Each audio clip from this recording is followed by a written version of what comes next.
everyone, Pilates with Davi here, and today I wanted to talk a little bit more in depth about the mermaid exercise, or otherwise known as the side bend. It's a very traditional and classical exercise that we do on different pieces of equipment. I'm going to go ahead and skip the mat version today, but I want to talk a little bit more in depth about why we might use these different variations and why one variation might be more beneficial to the individual than another. Now, the most well-known version of the mermaid or the side bend is typically done on the reformer, but just because there are other apparatuses, I wanted to talk a little bit more about those ones first. Right now we're going to start on the tower, and typically the mermaid on the tower looks a lot like this, where we're pressing the bar down, side bending, which is very similar to the mermaid. That's why we call it the mermaid. And we're going to press up and lean. So you'll find that this is a little bit different than it is on the reformer. But the purpose of this adds an additional sort of lat stretch here, and a type of shoulder flexion that some people might have limitations on.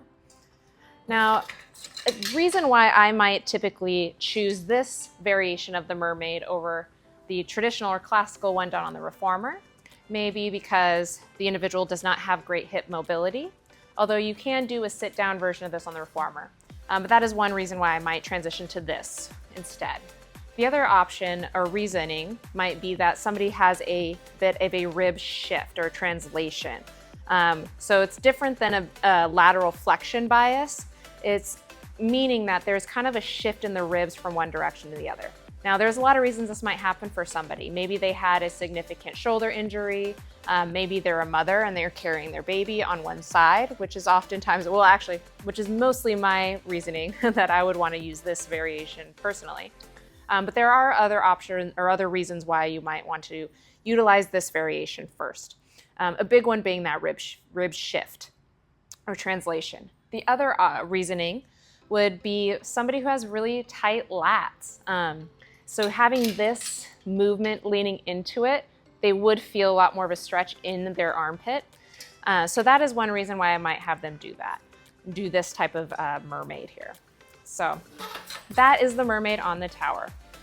Now let's talk about the chair.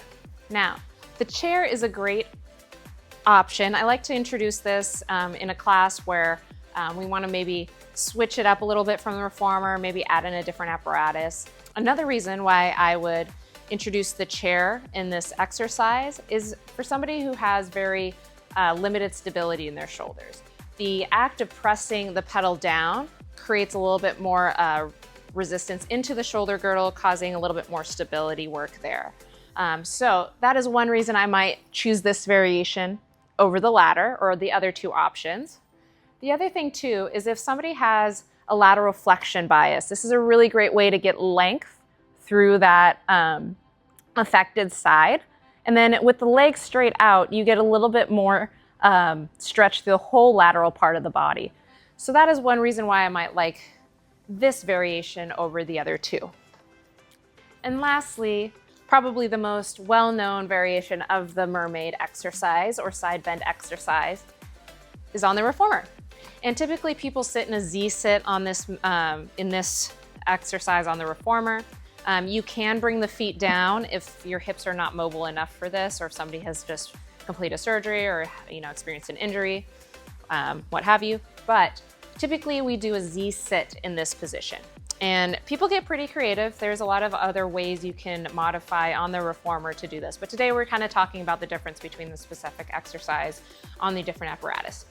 Now, why I might have somebody do this traditional exercise is to have a little less resistance and more focus on the flexibility aspect of this. The other thing, and actually in conjunction with all of the exercises, we'd want to talk a lot about the mobility of the rib cage. So each time we're side bending, we're trying to get as much opening out of the top portion of the rib cage as we can. What's great about this is we're also creating more space for our lungs, different lobes of our lungs. And breath work is really important in Pilates. And so this is why this is a great exercise for a lot of people. And the other reason I might have somebody do this is not only just for the flow of the class, but to also focus a little bit more on just that QL tightness and then trying to keep length through the neck. So this is probably the most basic variation that we would have. It's a great one. They're all awesome. And you can build a lot of flows off of this one move. For instance, we can bring both hands, get a little bit more stretch through the lats and rotation in the back. Again, this is something you can do on all the other pieces of equipment as well. So just slightly different purposes and other ways you can kind of tailor this same movement on different pieces of equipment and how they might be different. So if you have any questions or any comments, leave them down below. If you like this content, share it, save it, all the things, and I'll see you in the next video. Bye.